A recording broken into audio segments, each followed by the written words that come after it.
Bonjour à tous, ici 14 FRS 2507 Sébastien.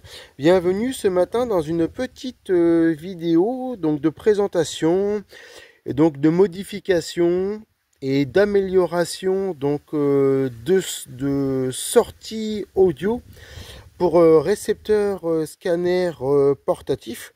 Pour ma part, pour un récepteur qui sera utilisé donc en voiture, il s'agira de l'Uniden USC donc de 130. Donc pour améliorer donc la sortie son donc de ce récepteur, j'ai trouvé en recyclerie pour 4 € donc un ancien kit main libre vintage pour voiture. Donc il se compose donc d'un boîtier avec un très bon haut-parleur. Sur le côté, on retrouve donc la touche volume. Donc voici le boîtier donc principal. Derrière, on retrouve tout un système à scratch pour fixer donc le boîtier. Pour ma part, ça va être revu et remis sur un support téléphone, car c'est un support que je mettrai dans les différents véhicules, comment dire, utilisés. Donc il se compose d'un boîtier. Ce boîtier, pour avoir l'alimentation, il est branché sur la prise allume-cigare 12 volts. Donc à l'époque, c'était déjà du très bon matériel. Donc voici la prise qui alimente donc ce kit Bluetooth, donc qui servait à l'époque pour vraiment les anciens téléphones. On va retrouver ici un morceau que je vais enlever, qui me servira pour moi à rien. C'est où ils installaient donc leur téléphone donc à l'époque.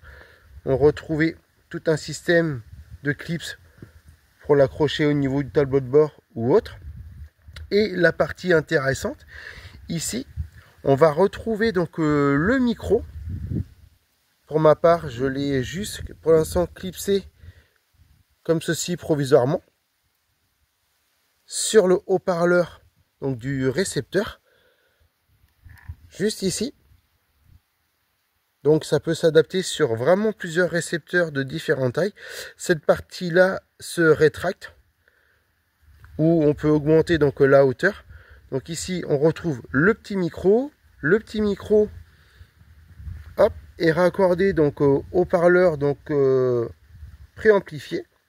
Et ici on a vraiment la molette du volume qui servira donc vraiment à restituer le son. Pour l'instant, derrière, c'est juste clipsé comme ici pour la vidéo. Bien sûr, je vais refaire une patte de fixation pour tout l'ensemble. J'ai déjà récupéré de la récup ici pour pouvoir refaire une belle patte. Donc, ça donne ceci. Là, il va me rester donc à démonter donc cette partie-là pour juste récupérer la partie filaire. Et je vais voir avec le support téléphone si je peux pas mettre justement le récepteur avec le haut-parleur juste à côté. Ça permettrait vraiment d'avoir donc les deux. Donc bien sûr, une prochaine vidéo suivra sur la modification de ce kit Bluetooth universel. Donc les bonnes 73 à vous, bonne vidéo et au plaisir de se recopier prochainement. 73 14 FRS 2507 Sébastien.